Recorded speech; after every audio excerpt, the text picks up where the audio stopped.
NASA, we want to make technology investments because we believe they're important to our future missions in aeronautics, science, and exploration. What's cool is discovery, learning new things, having those aha moments where the lights go on, or oh my gosh, who knew it could be like that? And to me, that's what makes science cool. We are an exploring species. NASA is leading that exploration effort for humankind as we go forward. As we develop these capabilities, technologies will come along that will take into account, that will make these missions easier long term than we can imagine right now. We do know certain technologies that are needed that we will be working on within NASA that will contribute, and we know that we need them. And the commercial world will develop technologies that will apply to these missions that will make them so much more effective in the future.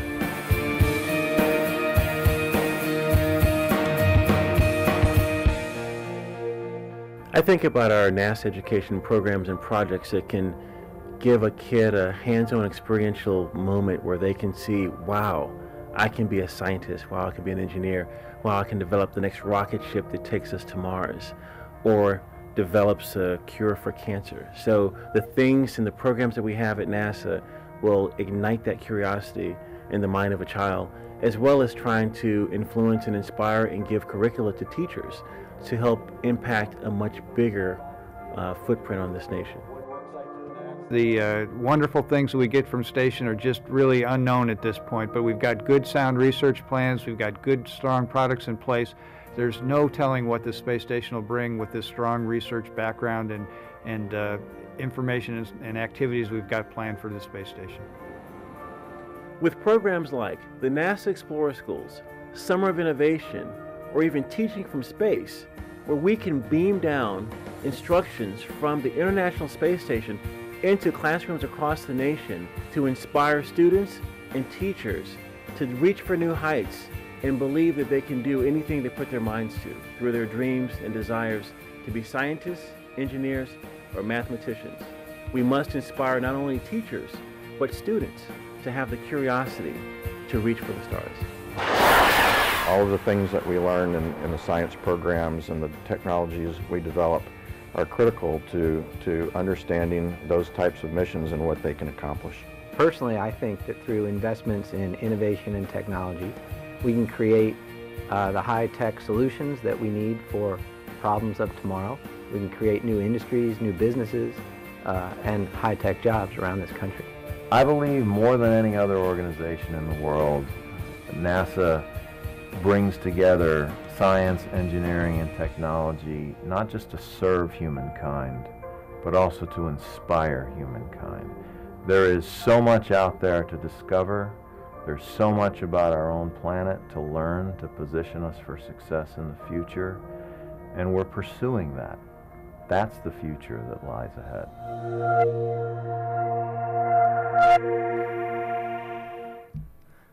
Good morning and welcome to the University of Maryland College Park, the Riggs Alumni Center here in College Park, Maryland for today's NASA Future Forum. This is the first Future Forum of 2011 for NASA, and we're very excited to have you here in the audience and our audience live on NASA television. We're also streaming today's program on NASA TV at www.nasa.gov/NTV.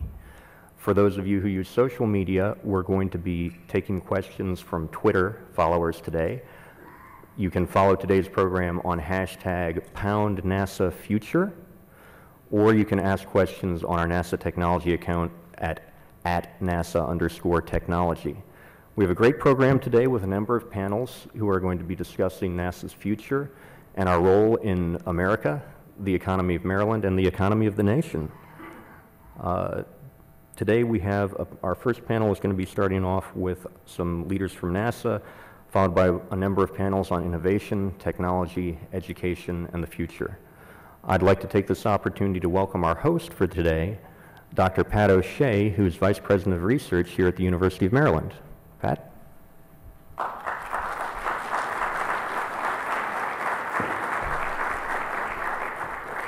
Friends, colleagues, distinguished guests, I am delighted to welcome you on behalf of the University of Maryland to the NASA Future Forum.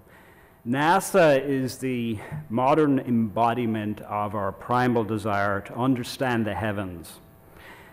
In its 53-year history, the technologies developed for and by NASA have brought the heavens to Earth and have enabled critical advances in how we deal with water, healthcare, energy, the environment, food, information, infrastructure, transportation, and security.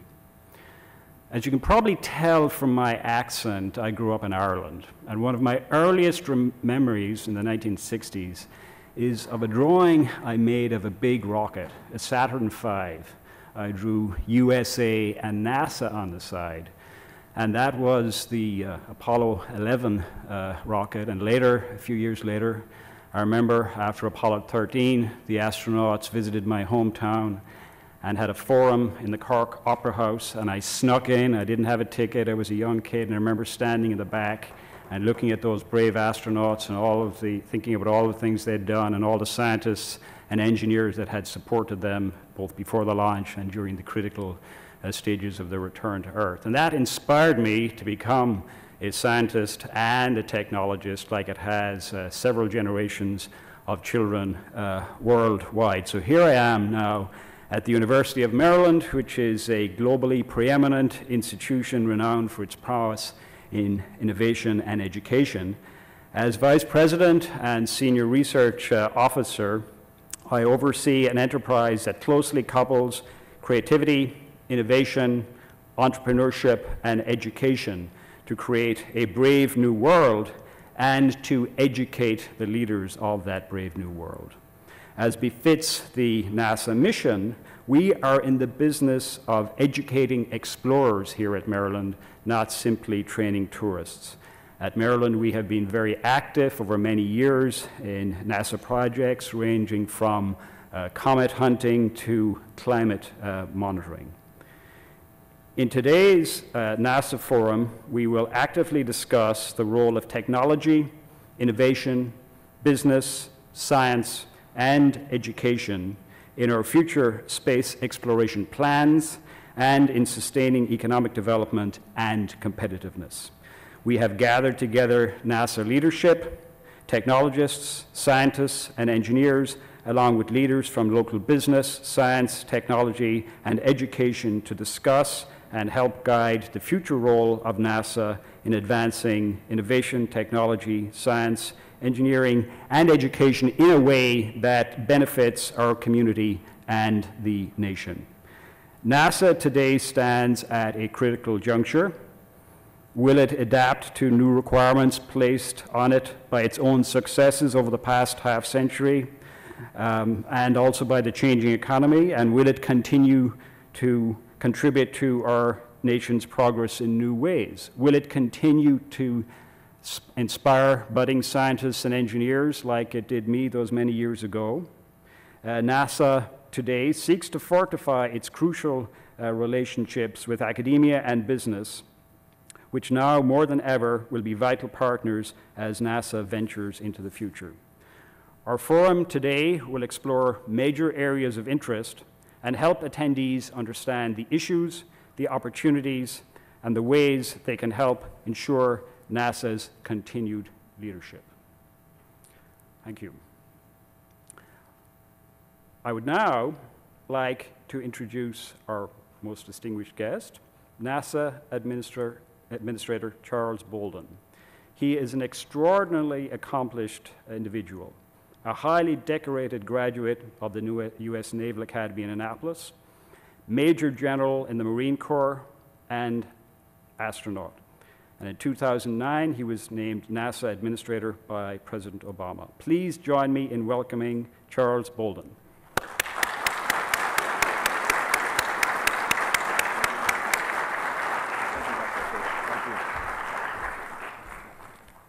Thank you all very much, and especially thank you, Dr. O'Shea. I was trying to applaud for him, and nobody helped me, so I liked everything he said. Since I'm the NASA administrator, I'm going to try something here today. I brought my iPad. So if you see me stumble, several things may have happened. The battery may have died. I may have hit the wrong button and lost my place in my remarks, or I may be scrambling to get my paper back up. So bear with me. It's really special to be here today. I see a lot of friends and former colleagues, and that's great. What I don't see are a lot of faces, except in the back. I would really like to see a lot more faces of people like several of those in the back who look like they have not been around for the last 10 or 20 years. So I'm disappointed in that regard. However, I hope as the day goes by, I hope they're looking at the agenda and they're seeing that they're going to get all this bureaucratic hoopla out of the way, and they're just waiting for the panels, and then they will show up. They will come streaming in. I see the first panel members over there going, yeah, they told them, we're not going to start on time, so come about 9, and you can catch the first panel. So I am hoping that we will see more then. But this is, it's an incredible opportunity for us, and Congresswoman Edwards is on her way and will be here, and if I don't, I'm going to say something now that hopefully someone will pass to her, because I do want to thank the Congress for the bipartisan support that they continue to give to NASA. I know for those of you who don't see what we go through every day, you don't believe that. But we continue to get bipartisan support on the Hill.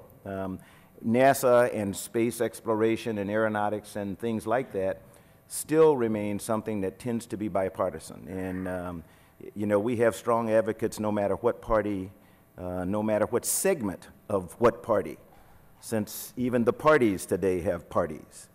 So I do want to thank her for the leadership that she continues to exhibit in the Congress as a vocal advocate for NASA.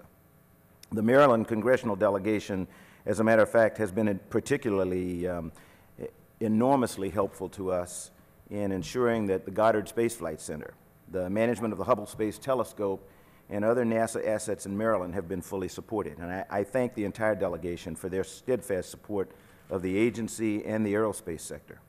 I want to thank you again, Dr. O'Shea, you and the University of Maryland, for hosting us today, because this is I'm not sure that this is the first ever. Everybody says no, okay? The first of 2011? Okay, so I can say it's the first this year? Okay, for hosting the first this year of our future forums. And when Bobby Braun and I were talking about it the other day, we hope that there will be other universities around the nation that will follow the example that the University of Maryland is setting today, so that we can take this show on the road and have an opportunity to listen to the American public as much as we talk with them, because that's really important. The future forums are wonderful gatherings, and mainly because NASA always has been, and always will be in the future business. It's been our job to conceive what might be possible, even though it might seem out of reach, and then marshal the human and technological resources to make it a reality.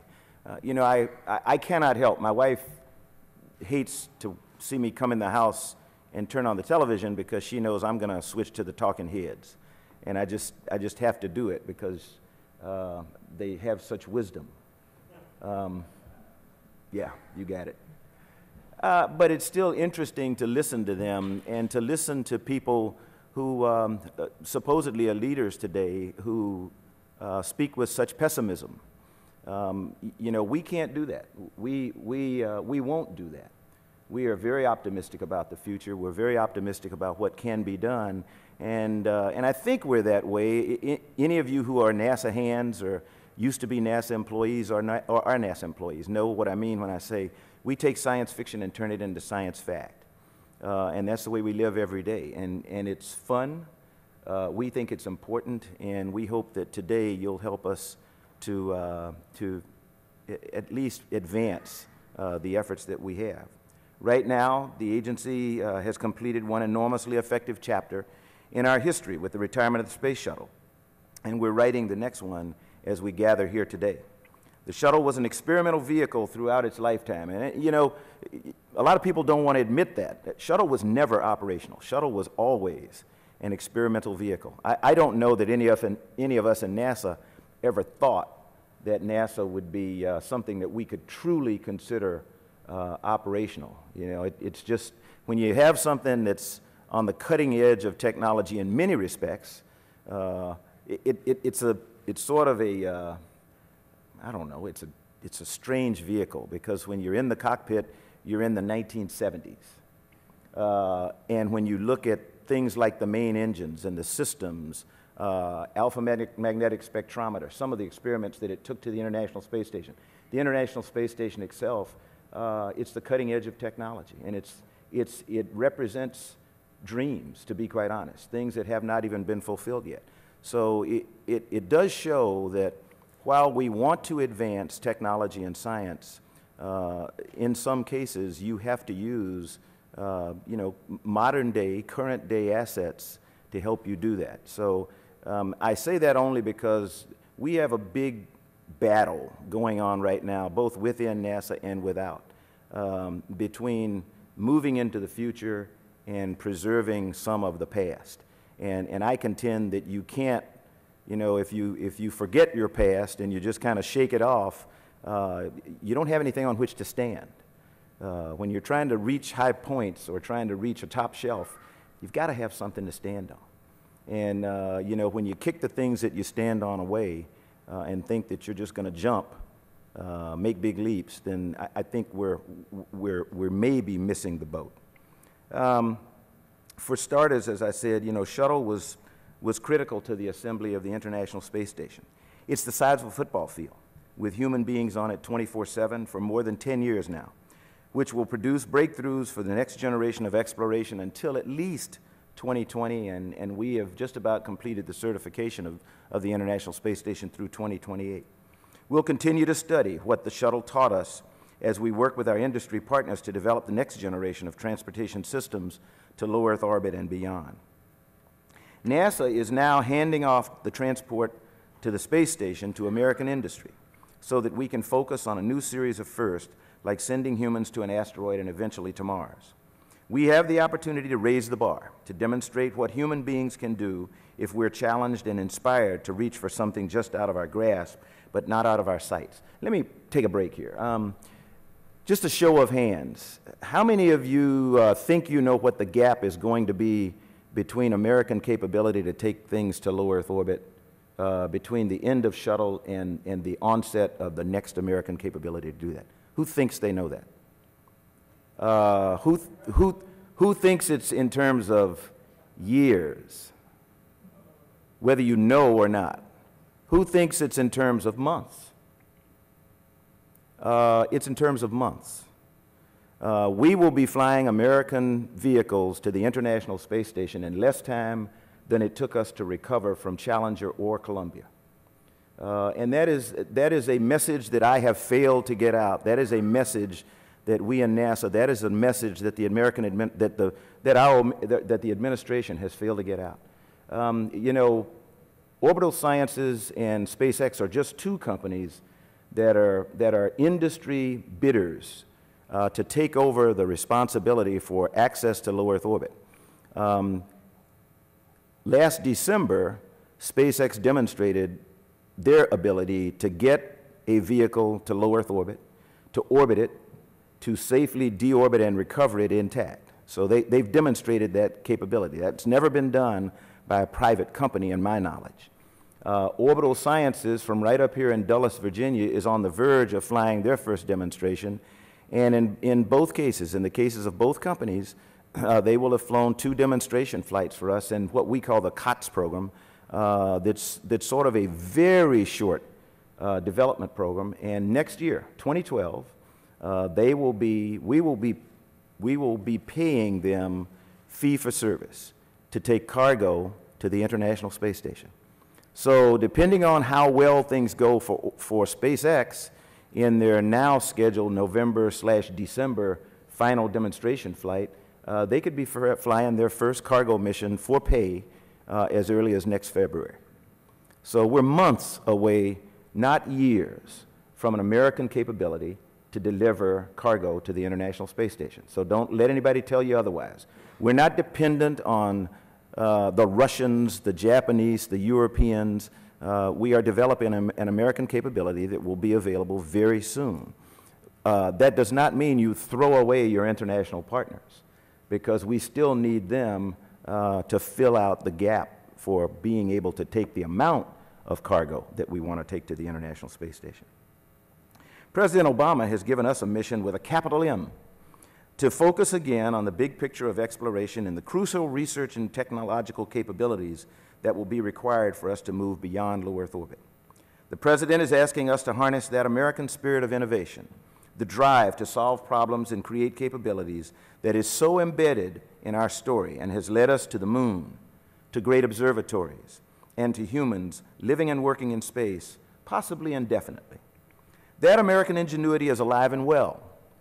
It will fire up our economy and help us create and win the future, but only if we put aside our differences and come together to work hard, dream big, and imagine endless possibilities.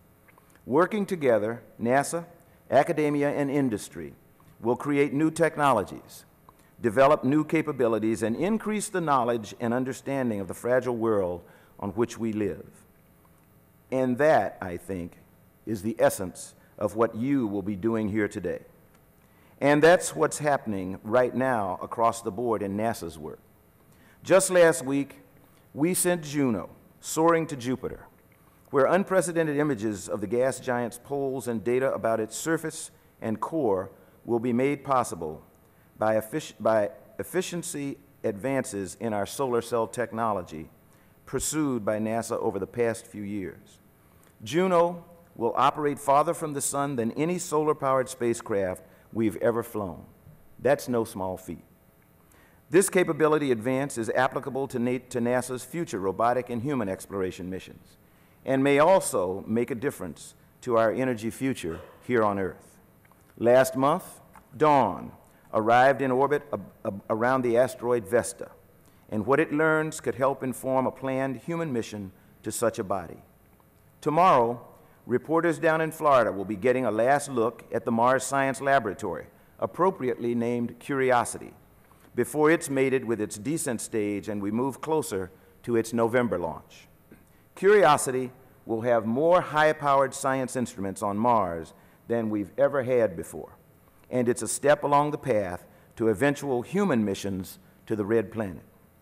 Next month sees our return to the Moon to understand the gravity field with GRAIL, set of twin satellites. The InPose Preparatory Project, or NPP, launches in October to help us better understand our home planet. And those are just a sampling of the huge array of missions already in space and coming up. To reach the destinations of tomorrow, we're working on a new crew capsule and studying the path we want to take for a heavy lift rocket that will take humans into deep space, beyond low Earth orbit, where we've operated for the past 30 years.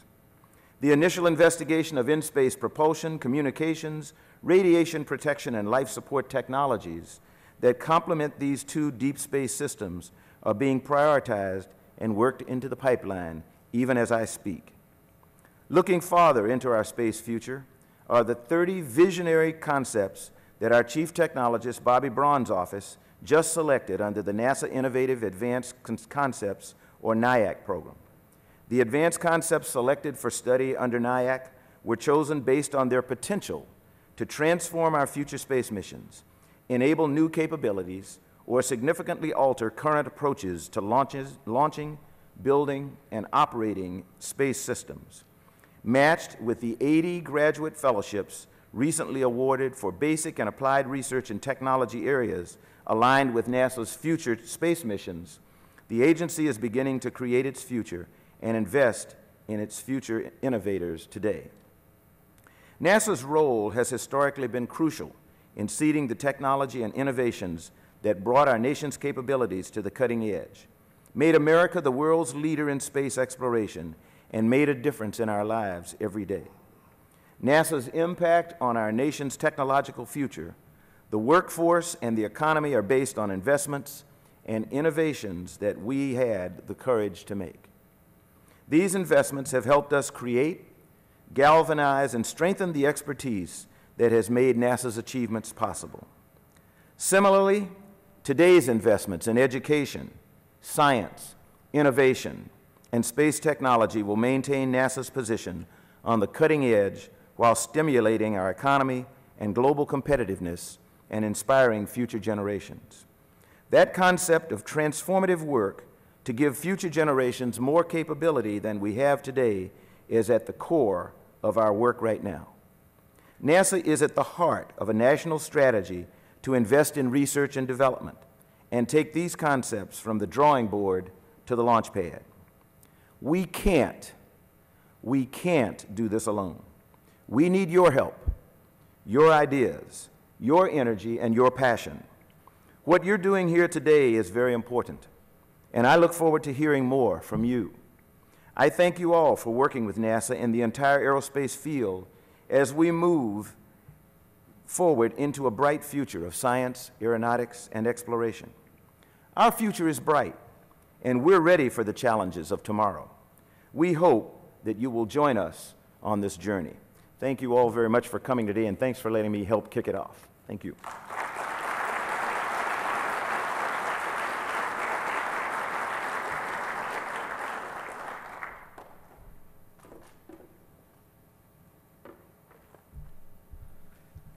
Thank you, Dr. O'Shea, and thank you, Administrator Bolden. As Dr. O'Shea and Charlie both mentioned, we have a really bright future ahead of us at NASA, and it's very exciting to be part of that future, and it's great to have all of you participating in that future. We're very eager to have you engaged in helping us map out the future for NASA and the nation. Our next panel is going to be made up of some of our top NASA leadership. Our leaders are going to talk about the future of NASA, their views on what the future may hold, and then we're going to open it up for questions from those of you who are here in the audience, and also from people who are joining us via the World Wide Web, watching on www.nasa.gov/ntv, and participating with us through the social media of Twitter. If you're interested in asking a question of our panelists once they're done speaking, we'll be taking questions from Twitter via the @NASA_technology account and through the conversation hashtag of #NASAFuture. With that, it's my honor and privilege to introduce our first panel of NASA leaders. We have Dr. Waleed Abdalati, NASA's Chief Scientist from NASA headquarters in Washington, Dr. Laurie Leshin, who is NASA's Deputy Associate Administrator for the Space Exploration Systems Mission Directorate, Dr. Bobby Braun, our Chief Technologist, and Leland Melvin, a NASA astronaut who is also our Associate Administrator for the Office of Education at NASA headquarters. And we'll start our discussions today with Waleed. All right, thank you, David. I guess I want to start by saying a simple fact, and that is this, that our greatest achievements, the greatest things we do as individuals or as a society, really begin with dreams. Some thought of something we may view as unachievable, but worth thinking about, worth dreaming about. And as our capabilities evolve, as we become smarter, as technologies are brought forth, these dreams evolve into aspirations, where all of a sudden, or not all of a sudden, but in time, it's not so crazy to think about going to the moon or going to Mars or looking at distant stars on the edges of the universe. So they become aspirations, something maybe to someday shoot for. And as we continue to become smarter or develop more capabilities and technologies, the next step in this continuum is pursuits. These aspirations become pursuits, things we can actually go after, set our sights on a goal, focus our efforts, and work toward the realization of those goals.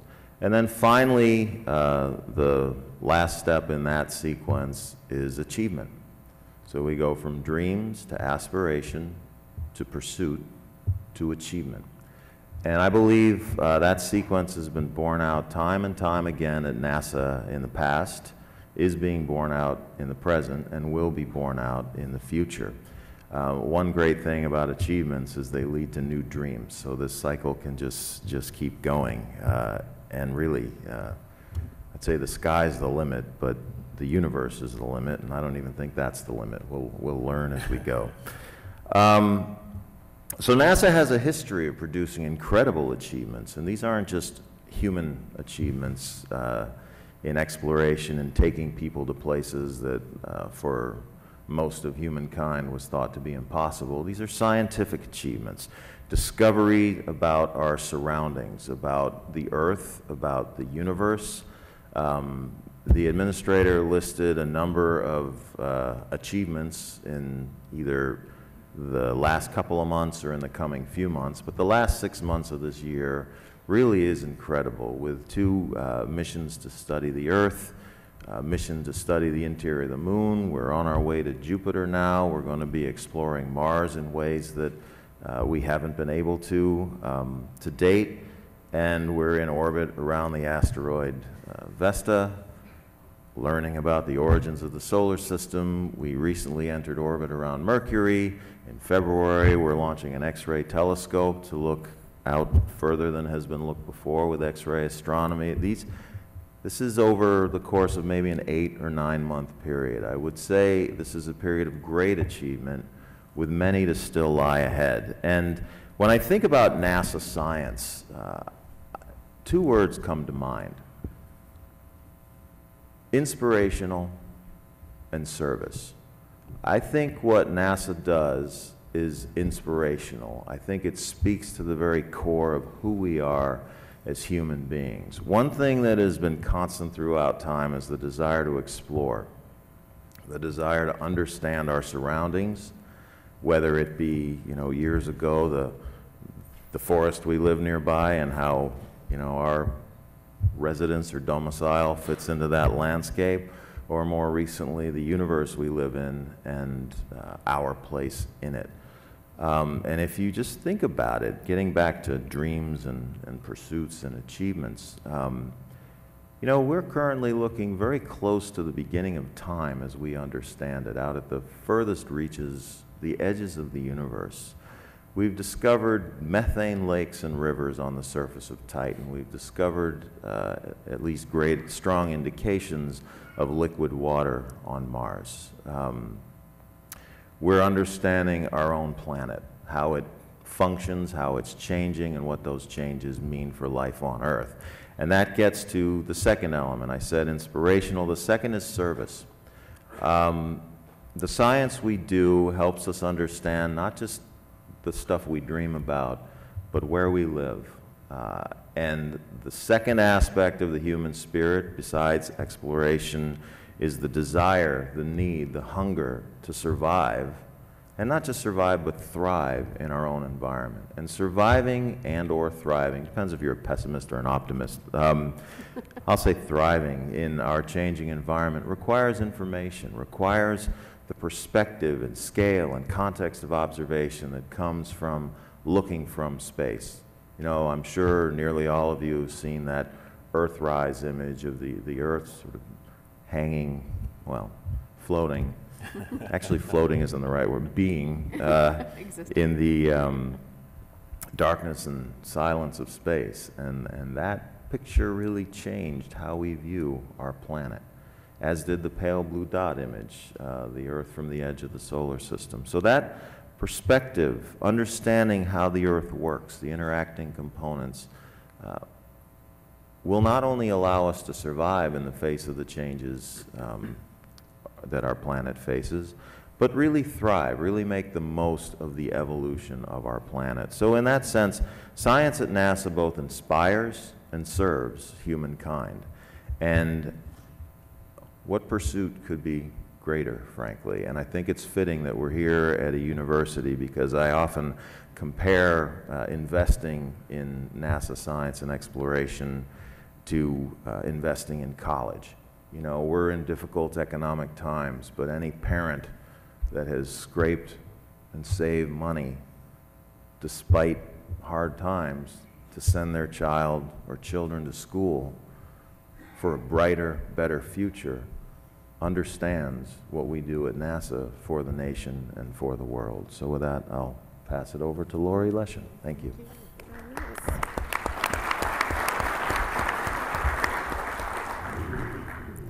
Thanks, Waleed. Good morning, everybody. Thank you, gentlemen. I am here representing human exploration, and I am here to report that reports of our death have been greatly exaggerated. In fact, I'm here to declare that the next phase of human exploration is upon us. And we at NASA are here to make that next phase a reality. And I'd just like to talk with you today a little bit about where we are going in the future with human exploration. As we go, we will be building on extraordinary legacies. The legacy of Apollo, perhaps the greatest achievement of the last century of humankind.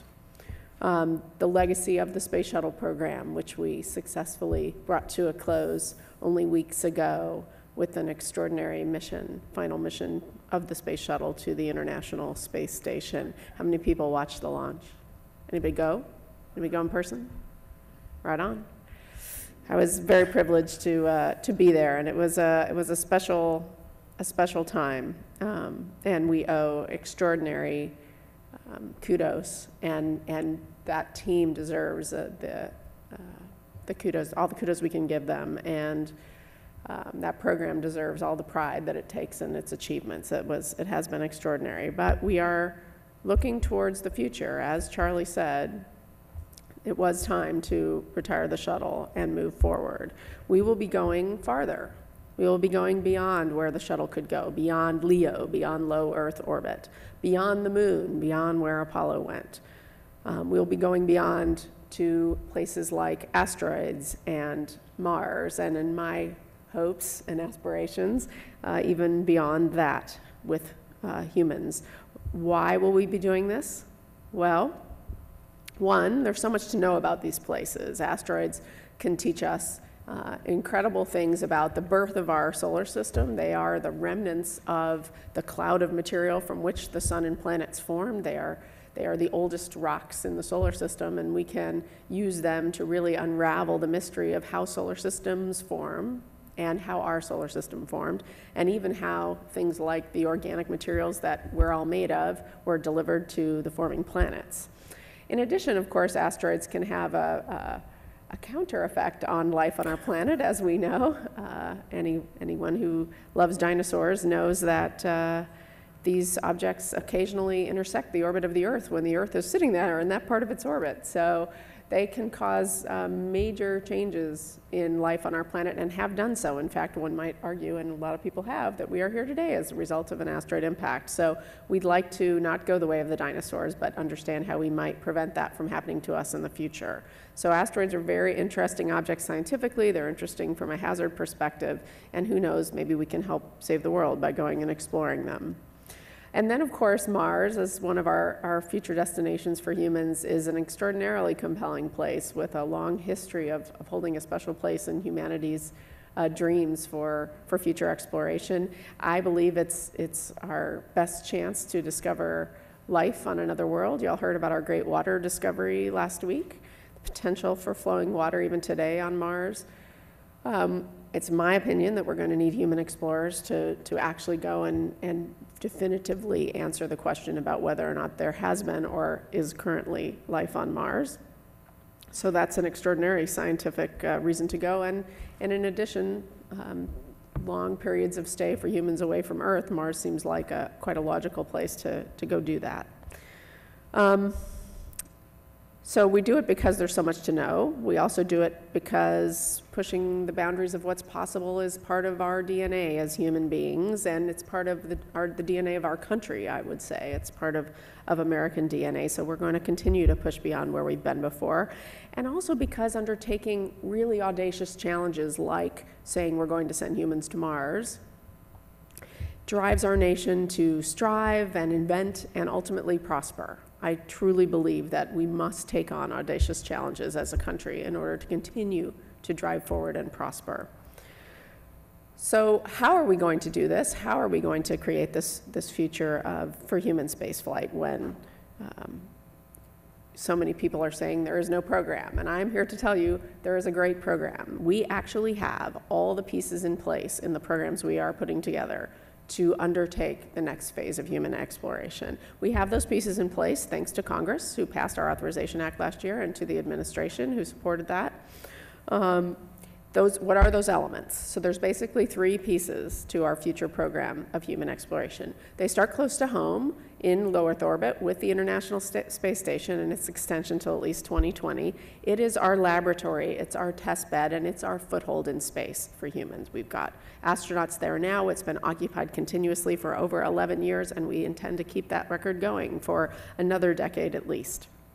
We will use it in ever-expanding ways. We'll supply it with cargo and ultimately crew using innovative approaches, partnering with the private sector in new ways for NASA to create new industries and new commercial opportunities. So not in the traditional NASA program sense, which we can talk about more in the Q&A if you all want to, but yet in new ways with our commercial partners developing a service that then NASA can purchase. And then that service is available to more than just NASA. It's a great opportunity to expand space exploration in new ways. So we start in low Earth orbit. Next, to go beyond low Earth orbit, so the great thing about doing this innovative partnership for low Earth orbit is that it should free up resources for NASA to focus on beyond low Earth orbit. NASA should be the ones focusing on that frontier, on those things that have never been done before.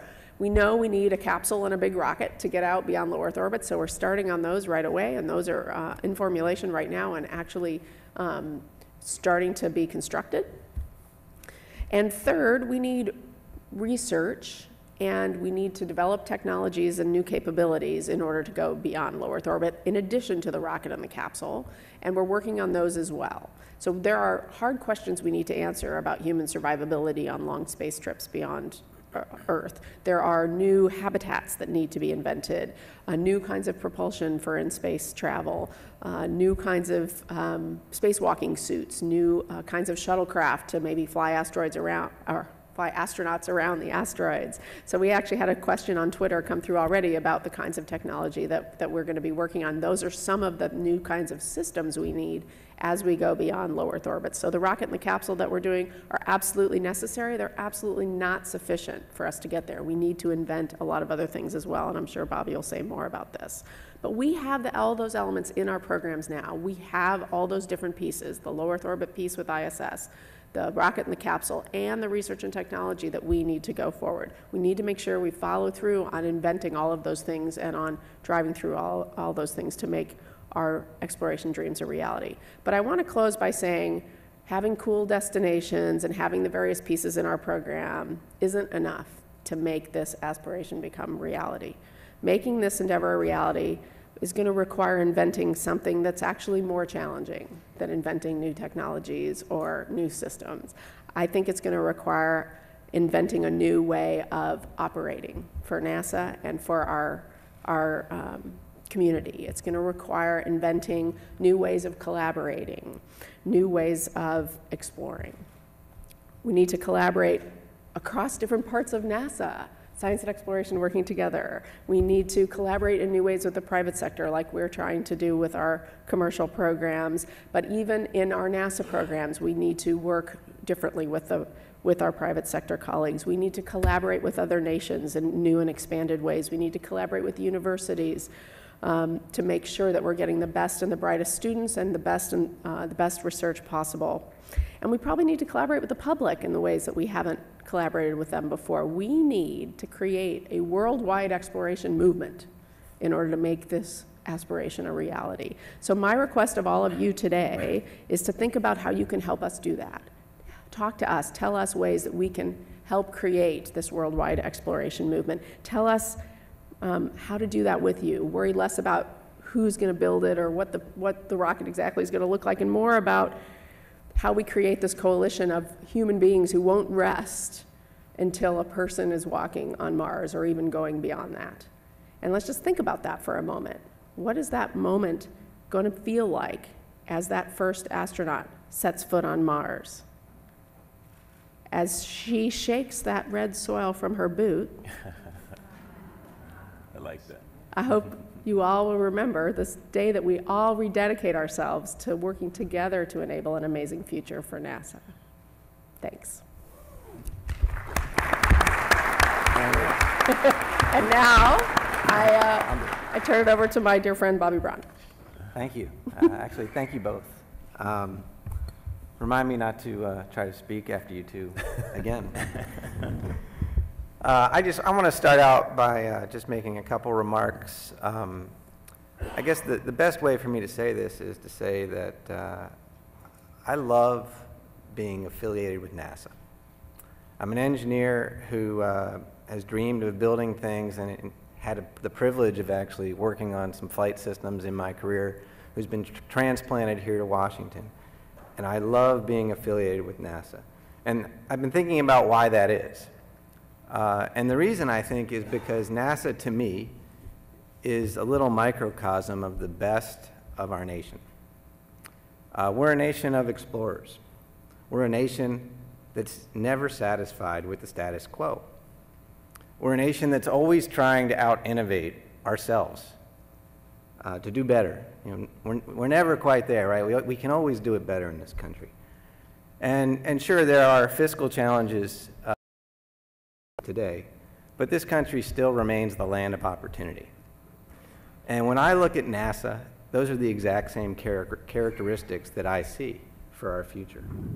And by the way, those are the same characteristics, that mentality, that approach to operations is the same characteristics required for success in the 21st century, in the global technological marketplace that we find ourselves in. We heard some about NASA's future science missions, some of NASA's future human exploration missions. These missions are bold. These missions are grand in stature. And so to me, one thing that I'm proud of is that our country can dream big through NASA. Now, from a technology standpoint, many of the missions that we're accomplishing today are based on engineering principles and on engineering systems that were actually first demonstrated in the 60s, 70s, and 80s. And so while we're doing great missions today, and while we will be doing even bigger missions in the future, it's imperative that while we proceed on these missions, that we also, at a low level, make the technology investments required for our future, make the basic research, the applied research investments required for our future. When I think of NASA, I think of all the way back to the Space Act, and I think of three long-standing core competencies. Basic and applied research, flight system, I include software in there, but flight system development, and mission operations. You take any one of those three things out, and NASA's not NASA. All three are required. Now, from a budget standpoint, they don't all require equal budgets. That's not what I'm saying. But all three have to be nurtured. All three have to be at a critical mass because our technology investments at NASA are motivated by our missions, and our missions are only as big as the technologies and capabilities that we've proven. These are integrated core competencies. These are at the core of what makes NASA a special place for our country and a special place actually for the engineers and scientists across the country that work there. I've had the privilege over this past year and a half of representing those folks that are doing the basic and applied research, the technology developments that are critical for our nation's future and for our future in space. And I can tell you from firsthand accounts that these folks at the NASA centers, in industry, in small business, at universities like the University of Maryland, are thrilled and excited and ready to go. And they're contributing today to our nation's future in space with the work they're doing that will come to fruition in the future. Now, we make technology investments for a number of reasons. We make them, as I've been saying, to enable our future in space, to enable our future science missions, our future human exploration missions. We also make, the federal government also makes these investments because they build our economic competitiveness. We know that dollars, when the federal government invests dollars in basic and applied research, the economy reaps a multiplier of the dollars that are invested. Just the past few weeks, by the way, there were a whole bunch of news articles out about the Human Genome Project, and about for every dollar the federal government invested in the Human Genome Project, in the Human Genome Project. Over $100 were put into the economy. If NASA could get that kind of multiplier, I mean, just think of what that would do for people around this country in terms of jobs and our economy. We also invest in technology because it's a way of staying at the cutting edge, right? Universities know this at their core. NASA knows this at its core, and that's why there's such a strong partnership between universities and NASA. Small business, larger companies, they know this as well. It's by pushing boundaries of aeroscience and taking informed risk that these future missions will one day be possible. The 21st century will be won by those who innovate, by those who seek breakthroughs, by those who create that future. And I'm here to tell you today that NASA is doing that. NASA is doing that every day. The engineers and scientists we're making great strides towards that future. And when we create these missions, the future science missions, our future exploration missions, when we create that future in space, I should also point out we improve life every day here on the Earth.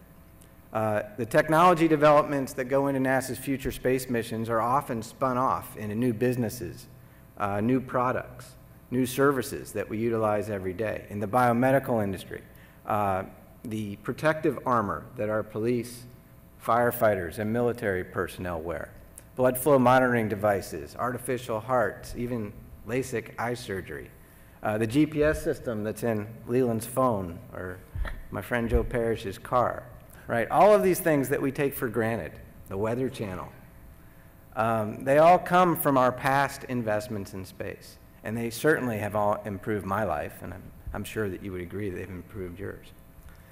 So when I think about our space program, first of all, as an engineer, I immediately am drawn to the charm of our future missions in science and in human exploration. But I'm also reminded that those missions can only be as bold as our technological investments that we make today are wise. And that without those technological investments, we won't reach where we're trying to go. We'll be grasping for that future with older technology that will make it harder to have a sustainable and affordable exploration future. Like I said, I'm an engineer who believes this passionately. I think it's been a real honor and a service for me to come to NASA and get to represent the engineers and scientists that are going to make this future possible and are making this future possible every day. There's one question that I did want to get to before I pass it on to Leland. It also came in on Twitter. And the question that was asked is a very wise question, was how do we ensure that the best ideas are harnessed, right? Everyone has ideas. I'm sure here at the University of Maryland, if I got 1,000 students together, I'd have 10,000 great ideas. There are ideas that are pouring in, by the way, to our technological development programs from across the country. They come from universities. They come from small businesses. They come from the NASA centers. And so the one thing I do want to mention so that we can maybe discuss it more in the future is one of the things that NASA is trying to do is engage America in this journey. We can't do this by ourselves. So the technological developments that I'm speaking about, the technological developments that we need for our future science and exploration missions, they will come from across America. They will come from innovators all around the country. We have to do this in an open and competitive manner. And you see us taking steps that way with some of the solicitations, actually, that Administrator Bolden mentioned in his speech. He mentioned the NASA Institute for Advanced Concepts, which this week announced 30 Visionary Advanced Concept Awards. Those awards, by the way, just happened to be divided. About 30% went to the NASA centers, about 30% went to academia, and the rest went to industry, small and large business around the country. That wasn't by design, but that's just, to me, that's a little bit of proof that there are great ideas everywhere. There are innovators everywhere in this country. And one of the things NASA needs to do is actually just engage them. And that will enable this future that we seek. Thank you.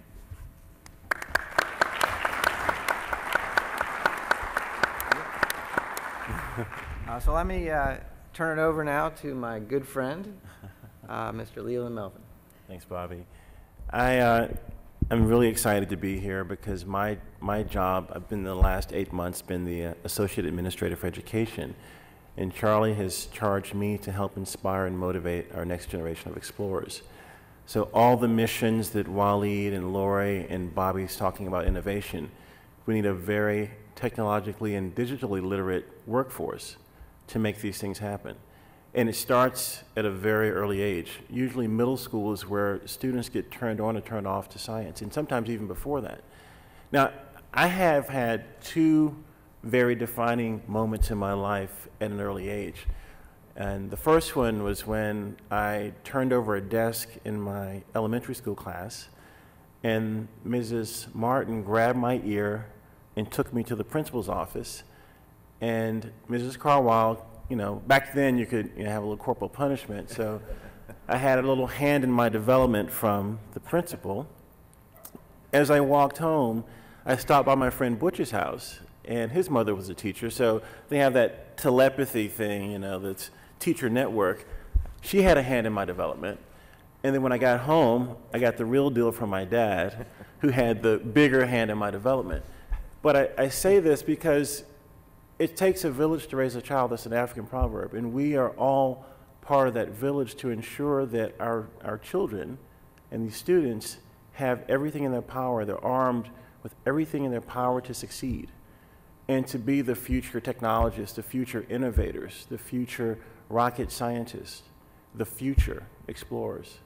So the only way that we're going to move forward in our society is to allow the village to come together, as we're doing here, and have a role and a part in the development of these children. Now there's another piece of this. So that was my first defining moment, showing that the community cared about my education, my development, making sure that I'd be a part of a functioning society that does great things. The second defining moment was, I think I was in 8th grade, and my mom gave me a chemistry set.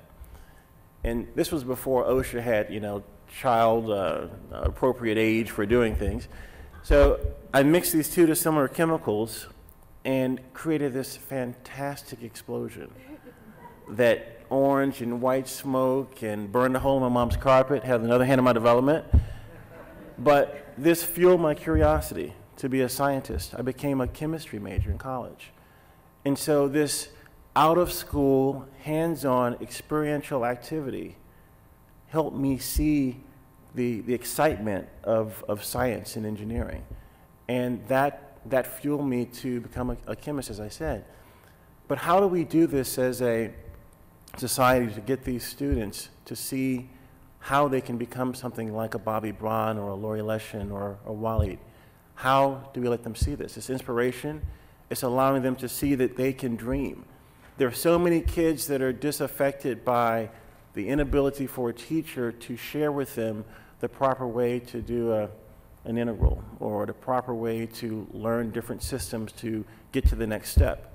Math, science, engineering, technology, these are all the things that NASA is trying to do to ensure that kids have the right tools to move forward, but also the teachers have the same thing. We're working in programs where we support teachers with curriculum, with hands-on experiences. The experiential hands-on piece is not just for the kids, it's for the teachers too.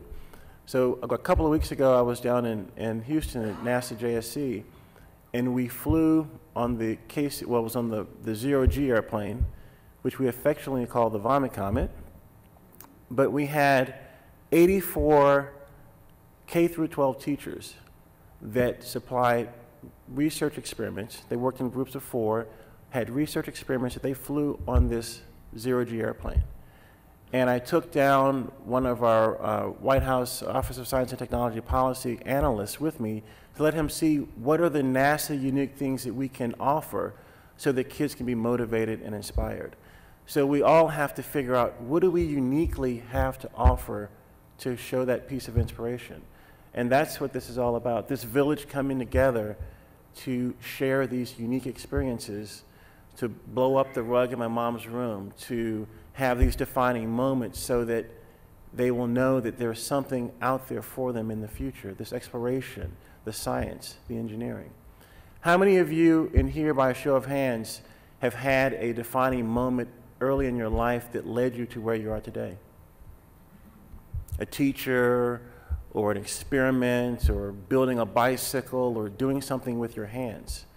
We have programs like Summer of Innovation where we're trying to reach underrepresented, underserved students in the summer, having a summer experience. Because lots of times, the summertime is when you get the summer slide, and the students don't do anything, and so by the time they get back to school in the fall, they're having to play catch up again. So this is a program where we reach out to students, but we also reach out to teachers to give teachers these same types of hands-on experiences. We're looking for collaborations with industry, nonprofit, for-profit, other government organizations to see how we can better leverage the NASA resources.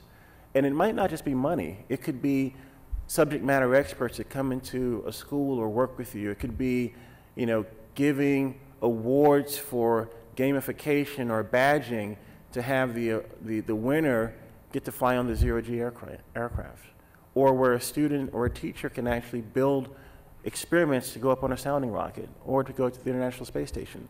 So these are some of the assets and things that we have that we can offer up in a strategic partnership. We have an announcement of opportunity that's ongoing that you can apply to get a Space Act agreement with NASA, and we'll talk about some of these things later in the panel this afternoon. But one of the other things that we're doing, we have a vision for NASA education, which is to advance high-quality STEM education using NASA unique capabilities. The President and the Americas Competes Act had the Office of Science and Technology Policy come up with a paper in January of next year to show how the federal government and the STEM fields are working together so that we don't duplicate efforts. How many summer camps are doing the same things? How many other organizations are doing very similar things? How do we pull them together and leverage the resources that they're doing to make a bigger impact? I want to try to take things to scale. I want to try to help motivate and inspire. And that's what NASA education is doing. So thank you very much.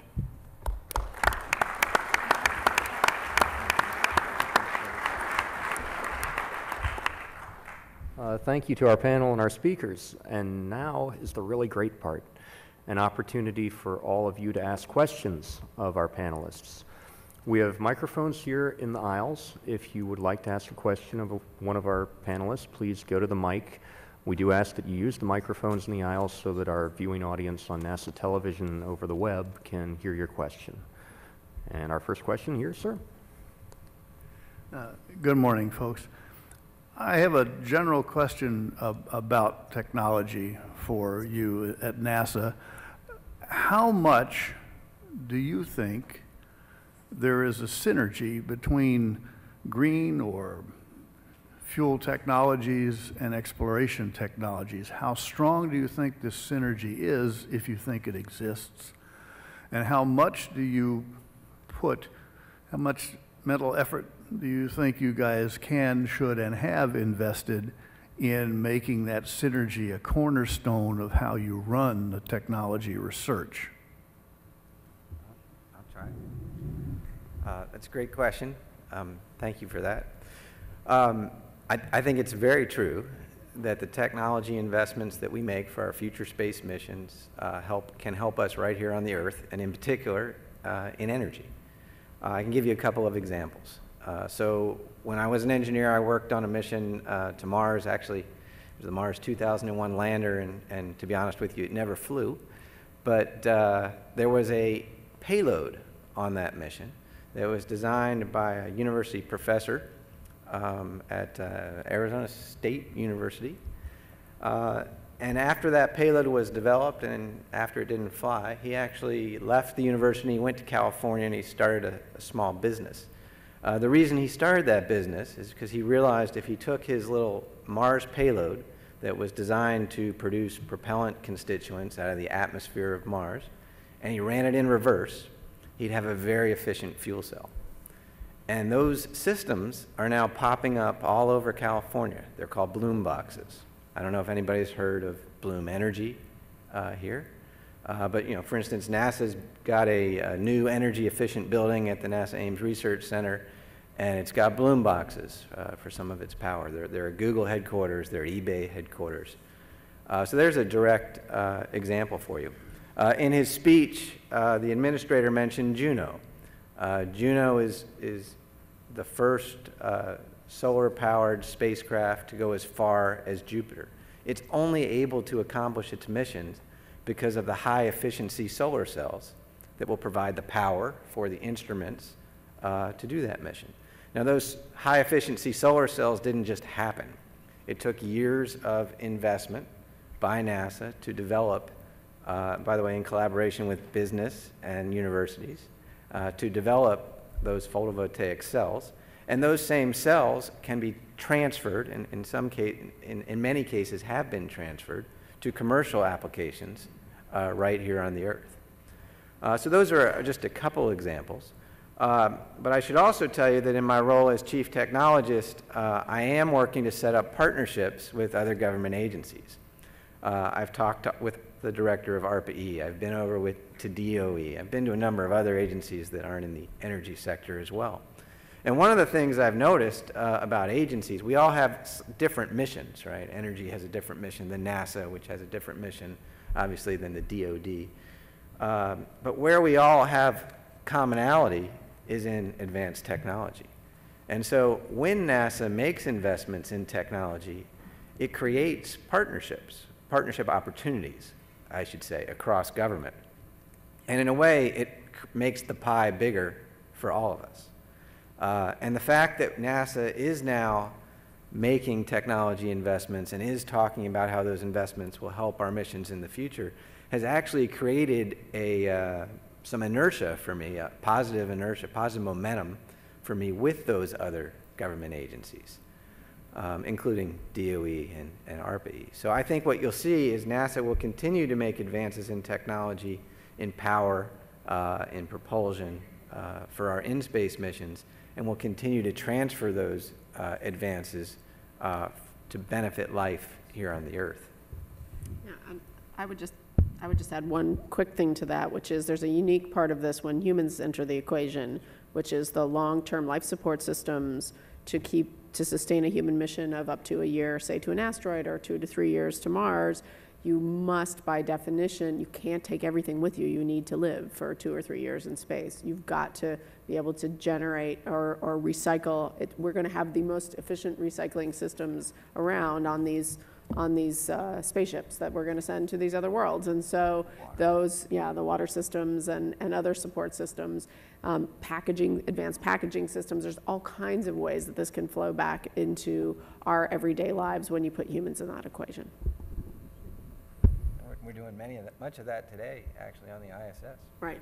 On the International Space Station. We're pioneering them on the space station. Okay, a reminder that if you're following us on Twitter, you can follow the conversation at #NASAFuture. You can also send questions to us through the NASA Twitter account for technology at @NASA_technology. And if you're here and have a question, please come up to the mics. We'll take one in the back. Good morning. My name is Ray Sedgwick. I actually teach at the University of Maryland. And in my naive opinion, it seems like the biggest problem that NASA has is actually PR. I think you guys probably appreciate the fact that you're kind of preaching to the choir here, and everybody that's following along, on Twitter or on the web are also kind of part of the choir. And I mean, NASA does a lot of great stuff in terms of outreach. You've talked about it, we recognize it, but the aerospace community is very small. It's a very niche market. And it seems to me that our military advertises. The general public knows what the military does because they see advertising for it. And it's great, you reach out to the kids, and the hope is that they're going to get excited and this information is going to get disseminated. But the problem is the kids don't vote. It's the parents that vote. And I don't know if maybe there's something that restricts NASA from being able to just make commercials, but I think you need to get creative and find a way around that, because I think the biggest problem is really exciting the adult public and letting them know what NASA is doing and what they're doing for their kids and what, you know, the technologies that they're really benefiting from. Well, yes, you're correct. There are things that prevent us from doing exactly what the military does there, but the truth is we're creative and getting more creative all the time in our public affairs world. Even David could probably even answer this, but you know, you start to see NASA popping up in pop culture references a lot of places, TV shows, things like that. That isn't concerts. Yeah, that's not all an accident. So we do what we can to get things out there. You're absolutely right, though, that you know, part of the challenge I hope we all take on is to try to go beyond the people who we've already convinced and are already great supporters of NASA, and there are a lot. I mean, it's a fairly consistent when we do polls and things. It's fairly consistent, you know, 50 and 70% of the country support us all the time. So that's great, and NASA has great brand recognition around the world. So we're really fortunate in that way. But you're right, we need to unleash an even broader base of support. One way we can do that is by having creative programs to engage people in new ways. And I think, for example, the commercial approach to bringing crew and cargo to low Earth orbit is gonna open up space for people to experience. Ultimately, it's gonna take a little while for us to get there, but for more people to experience than have ever experienced it before. And in my mind, that'll be some of the best advertising we can get, is have more people actually experience going to space. I'd like to add one thing. You mentioned preaching to the choir, and I actually want to ask for the choir's help. I mean, the more loudly you sing, the more people passing by the church might poke their head in and see what's going on. There's a lot of magic at NASA, and I think the people in this room know that, believe that, and feel it. I mean, I think we really feel it. Otherwise, we wouldn't be here. So ideas that you have and conversations you engage in to help get that magic out, because I do think it's contagious, would be helpful to all of us. I think one of the other things we need to do is look at non-traditional partners. Last year during the Summer of Innovation program, we did a PSA with Mary J. Blige, you know, the multi-platinum, you know, music recording artist in R&B. And she supports a school in New York, the Women's Academy of Excellence. And so she's giving scholarships to these students. And in New York City, a lot of these kids are, you know, single parents and don't have a lot of resources. But just this relationship with Mary J. Blige and her Foundation for Advancing Women Now gets it out to a demographic that usually doesn't even know what we do at NASA. And so I think more strategic partners that we don't usually see or work with is really important to ensure that this message goes out. Donovan McNabb, we had kids in his football camp get taught by a NASA physicist the physics of football. So we were telling them, if you understand physics, you'll be a better ball player. You might get a scholarship or might go on. But here's a group of students that would never think of physics associated with football. And so again, reaching out to groups that would not traditionally be part of the mainstream. And then, because that gets replicated, and it goes out, and then using social media also is a big area to get that message out too. But please send us your ideas. Yeah, this is a two-way conversation. It's not just us knowing the best things to do up here. We need the support from you guys out there also. That's why we're here. Okay, sir. I'm Dick Henry. I'm director of Maryland Space Grant Consortium, and I'm a professor at the Johns Hopkins University in Baltimore. And I have a question for Mr. Leland Melvin. We're all attempting to inspire the young people, and the National Space Grant Program allows NASA to have a footprint not just in states such as Maryland, where there's a NASA center, but in every single state of the Union. And I'm wondering what your vision is, Mr. Melvin, for the future of your space grant program. It's a very good question. We just went through a redesign of NASA education, and we're meeting actually September the 9th with all my ed directors to start shaping where we're going to go with our new vision for NASA education. So I'll have to get back to you September 9th. We're really looking at how do we give kids more experiential moments to get that defining moment in their lives. Also with middle school teachers. That's another area that we're going to try to increase this pipeline and give, some of the higher ed kids, these experiences, CubeSats, some of the things that you're doing right now, all the things you're doing right now, but how do we take it to scale even more with better strategic partners to get even more reach and more breadth. So it's coming. We're going to be talking to you guys a lot. Diane DeTroy, who is our lead for a space grant, we're working together to try to see how we can use the dollars to be more effective at where we're going with our vision. Thank you. I see we've gotten a couple of cards handed up from our followers on Twitter. Would any of our panelists like to take a question? Sure. I'll take one that came in that asks, what international partnerships are currently available and how can these benefit the U.S. economy? We have a number of partnerships from Argentina to Japan to throughout Europe to Brazil. I mean, there are sensors, instruments on various spacecraft, some of our loftier ambitions going deeper into the solar system, looking out far into the universe, have strong partnerships, in particular with ESA, the European Space Agency. And I see more in the future. We cannot do this alone. Well, we can do a lot of it alone, but we can't do as much as we should be doing alone. These partnerships allow all nations involved to realize things that are greater than they could realize individually. So certainly there are many existing partnerships. I look forward to many future partnerships. In fact, it's part of the national space policy. And as far as how these can benefit the U.S. economy, it all ties into what Bobby was talking about, investments in innovation producing significant economic benefits. The farther we reach, the more we pursue, the more we can learn from and cost share with our partners, the more benefit we can realize in our own economy through new technologies, through capabilities that we otherwise would not have developed on our own, through I would argue that missions that go farther, look deeper, can be more inspiring to the young people who will benefit our economy through their contributions down the road. So there are many opportunities and many benefits.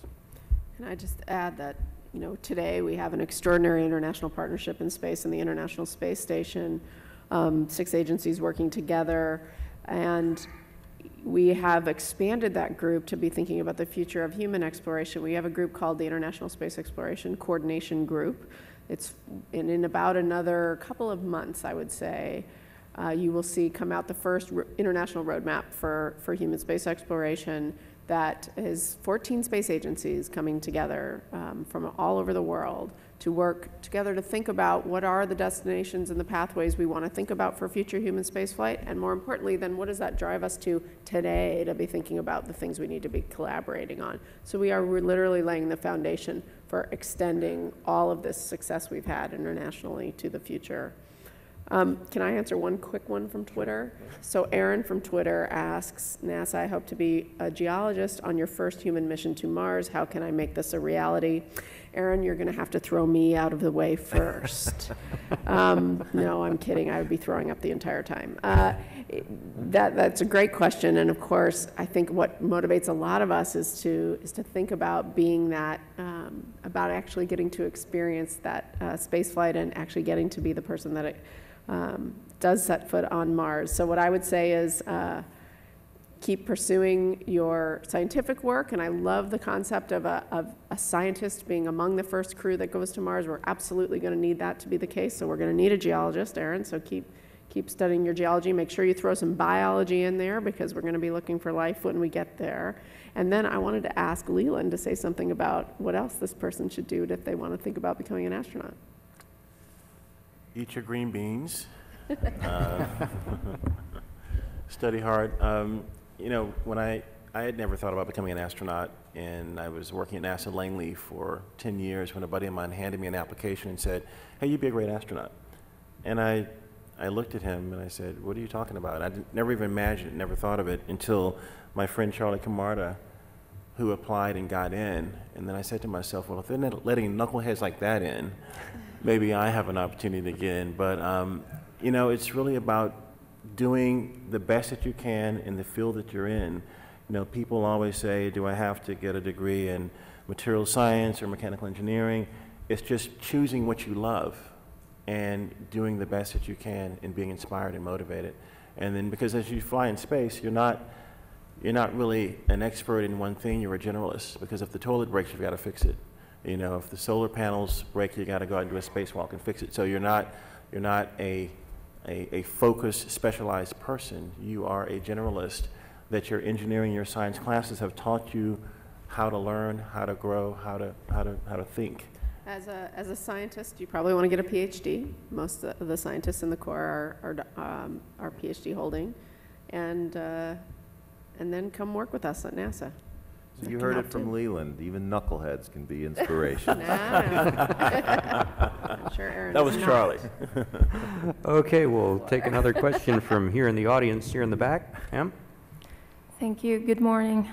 First things first, thank you so much for being here today and giving us a chance of talking to you. It's wonderful. I'm a graduate student here at Maryland. I study aerospace engineering, and we had this course last semester with Professor Hubbard from NIA, and we were discussing many of the challenges that NASA has in terms of education, exploration, manned versus unmanned robotics, exploration, and we were you know, rounding up all these issues, but in the end, it seemed that one of the major problems was to sustain or increase NASA's budget authorized by the government. So one of our solutions as graduate students was to say, okay, why don't you approach the problem from the standpoint of motivating the American public to motivate the Congress at the point of authorizing these budgets so that people would say, oh yes, NASA does this for us, NASA does that for us. So my question is, what would be needed for NASA to be more present in the civil life, just like you did with the Chilean miners? You know, NASA has many technological advances that can help humanity at this point. Droughts, famine, things that will definitely make a big publicity and will open the general population's eyes to how great NASA is, because I do think that NASA is great. Thank you very much. Thank you. I'm gonna go.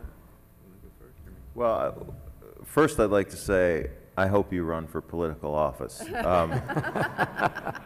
Secondly, in our Earth Science division, we do have an applications program that really is highlighted at how we can use the space-based observations to serve society directly, enable decision support.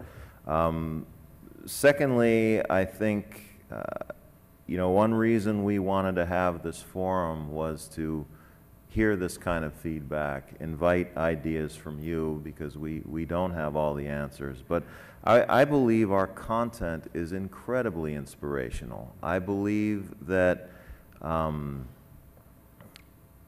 anyone who's sort of even looked at the old footage, even if it was before you were born, of the lunar landings, that gets goosebumps, is stirred by it.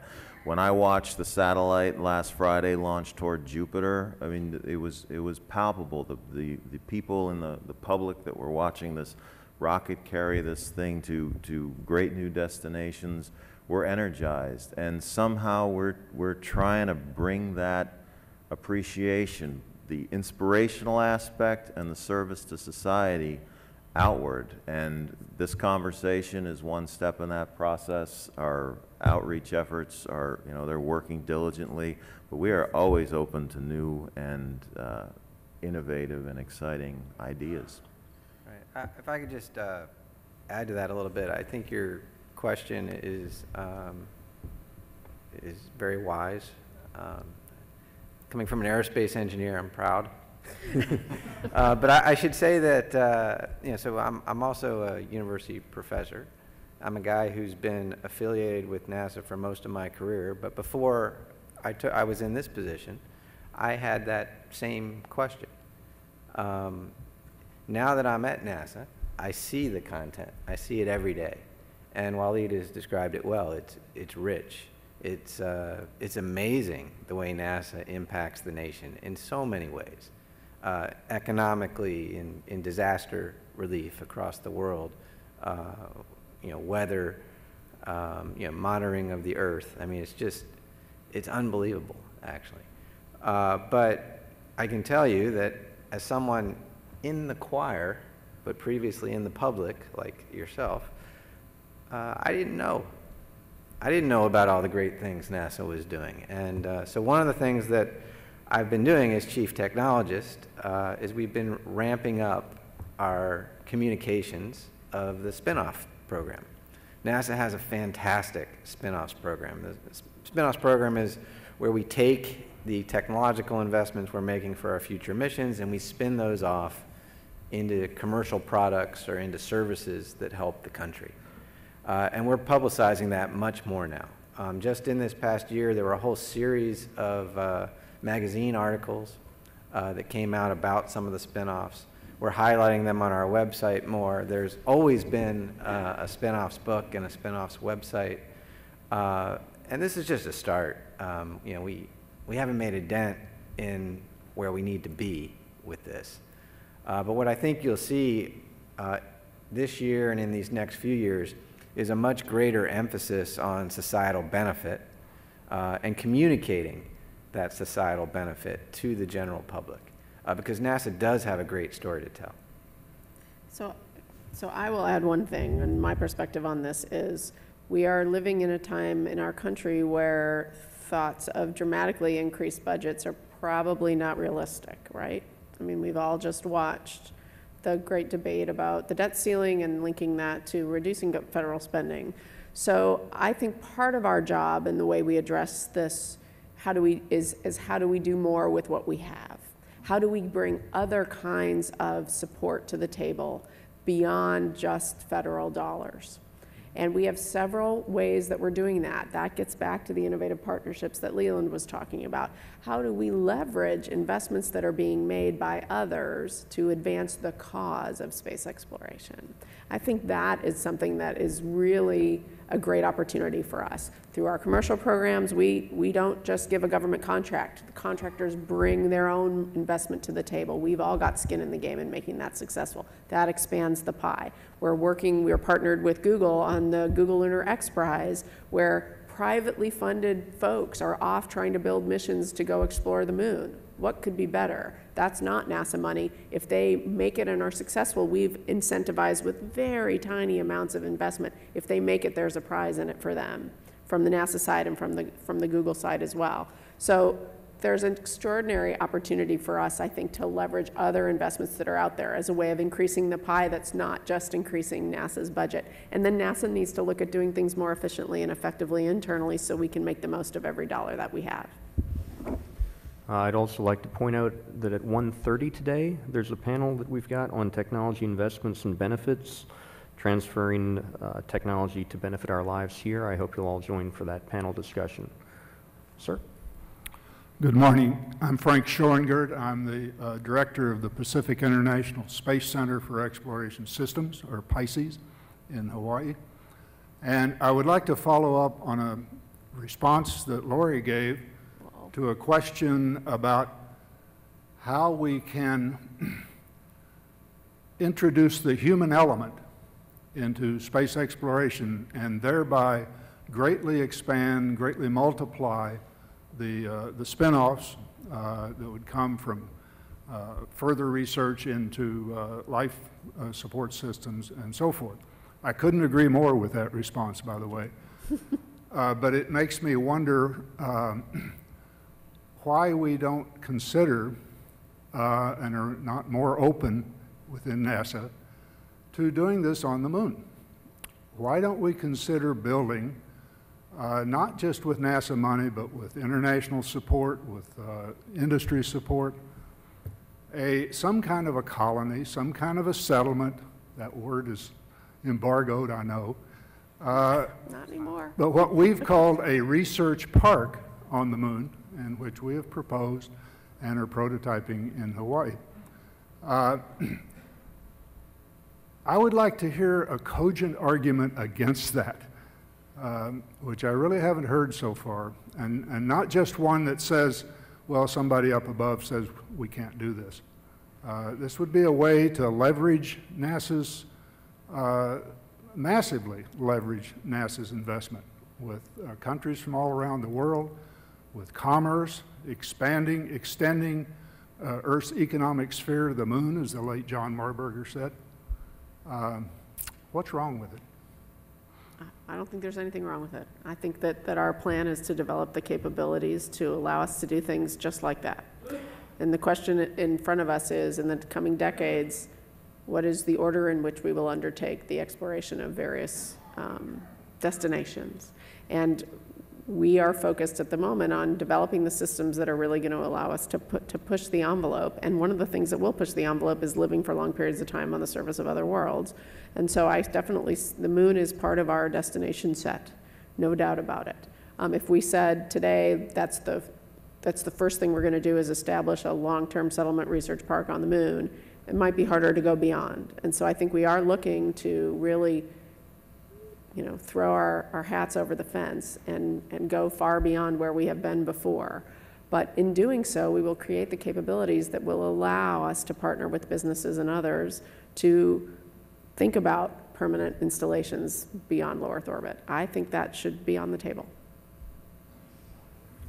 Okay, unfortunately, we're running out of time for this morning's first panel. I think Waleed had a couple of closing remarks. Yeah, I just wanted to summarize for anyone who's tweeting. I think this is less than 140 characters, but a couple of take-homes. Be the inspiration. We all have the power to be the inspiration. Create a movement, like Laurie said. Invest wisely in our future. And if we do that, the dreams of today will be the successes of tomorrow. And I invite everyone to carry those thoughts with them, ask questions built around those thoughts to the panelists throughout the day. And when you leave here today, go forward and take it with you. Thank you. Thank you. Thank you.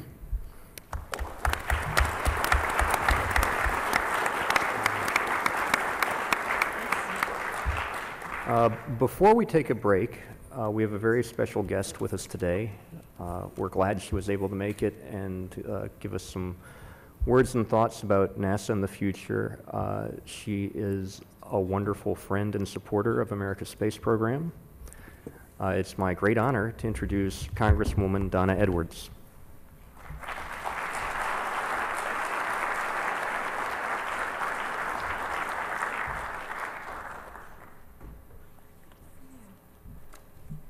Hello, good morning, and I apologize I was running late this morning, but I understand that Administrator Bolden was here and he said that we're friends. He's right.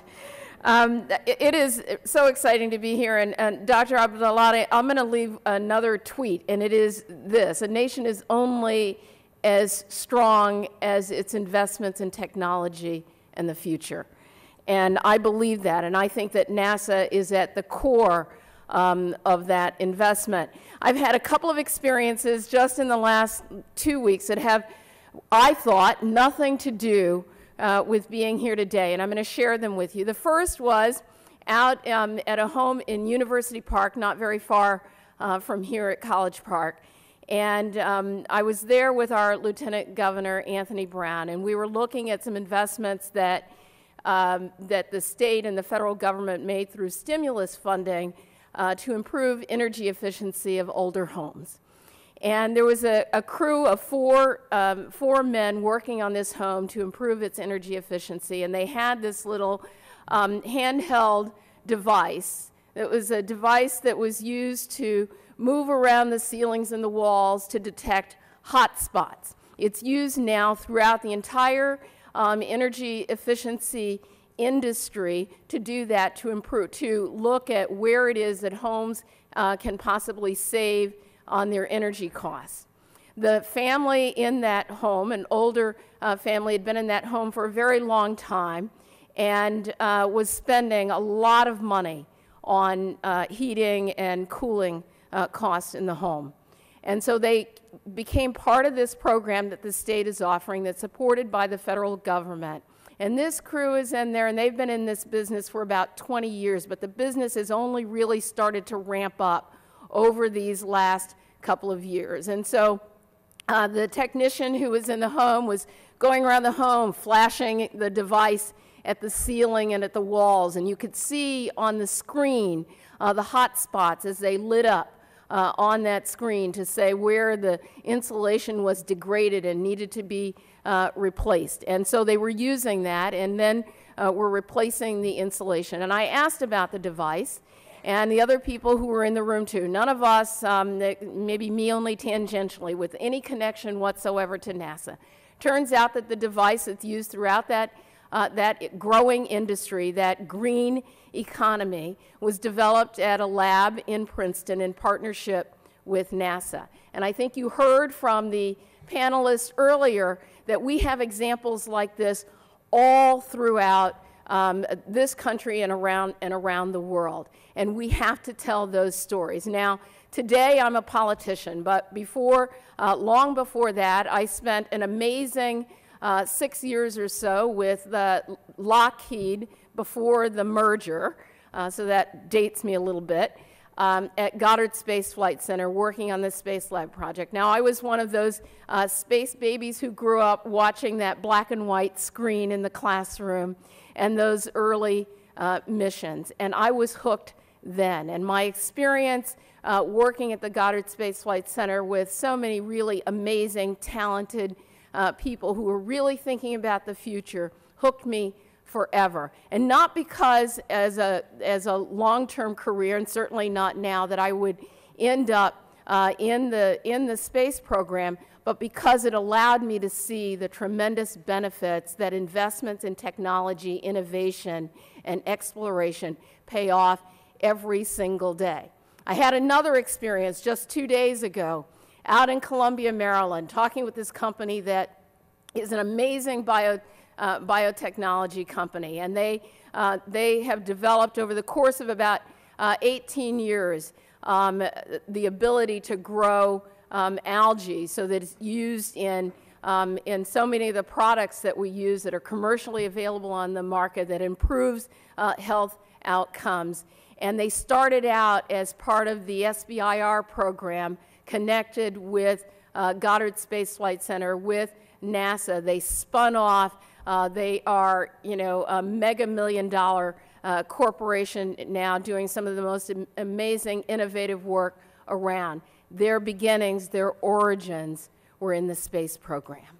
And I think as a member of Congress, and I heard the questions earlier, our challenge is to make sure that all of us know that. All of us know those benefits. Each of us knows my experience of driving in my car and unfortunately being in a horrible accident and having that airbag pop out onto me that has, made my back crazy but saved my life, and to know that that is NASA technology.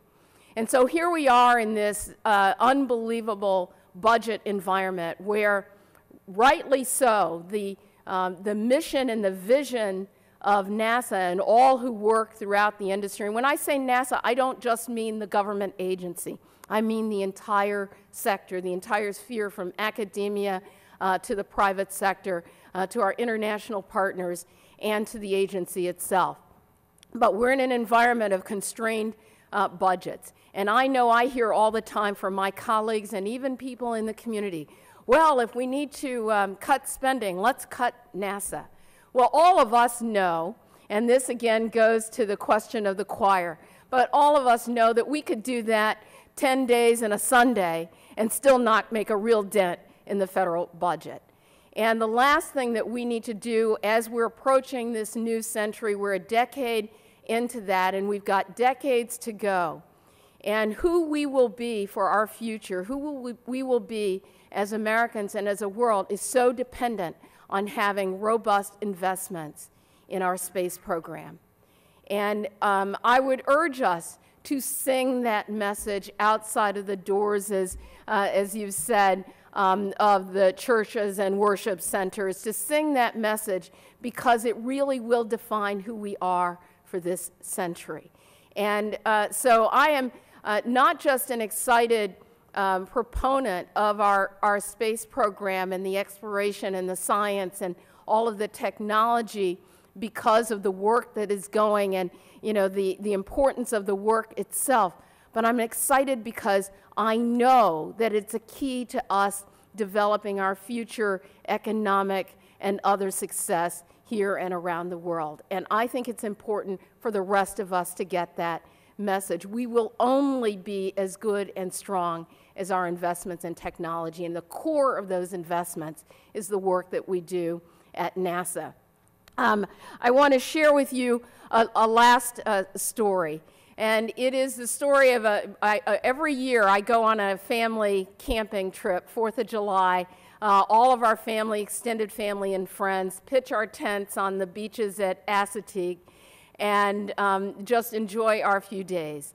Well, I was with a group of the young kids, because now my young kid is not so young anymore, and so he won't just lie out on the beach with me and look up at the stars. But I was with this group of young children, and you know, they ranged in age from about 4 years old to you know, about 11.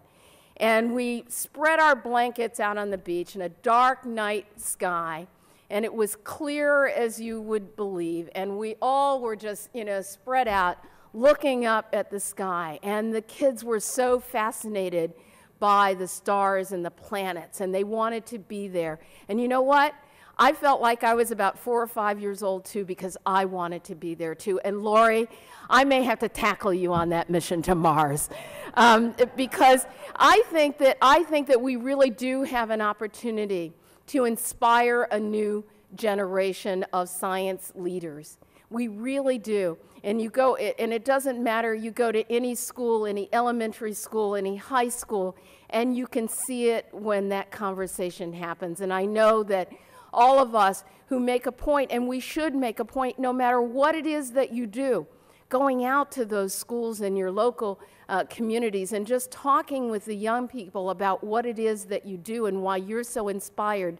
And Dr. Braun, they will get your passion, because I felt your passion sitting over here. And I know that our young people will, and they will take on that challenge. And then you will leave it to us, but not to us alone, to make sure that NASA has the resources that match the vision and the mission. That's always been the challenge, to bring the resources close to the mark where that mission and vision is. And I know that we can do it. Just a couple of months ago, when I turned 53, my birthday present was a day flying an F-16. And so, you know, I only made the 5G mark, and so the next time I go, and I, you know, didn't hurl or anything like that. That was a major goal. But as we were, you know, going up and into a loop, I just said, oh my gosh, I just want to go farther. And I know that this next generation wants to do that same thing. And all of the things that we do here on Earth that actually help to build for that kind of technology. And then all of the things that we do way out there that gives us ideas about how to better understand our universe and to better understand our planet. This is our future. And so I just appreciate being able to share a few words with you this morning, and to know that you have this member of Congress fighting for our space program and all that it holds, but there are others too, and we need more. And so thank you very much. It's exciting to be here. I looked through the panels today, and I thought I wanted to stay for the entire day, and then, you know, I look at my BlackBerry and they tell me that that is impossible. But it's better for me to know that you are here and that you will be out there. Thank you very much.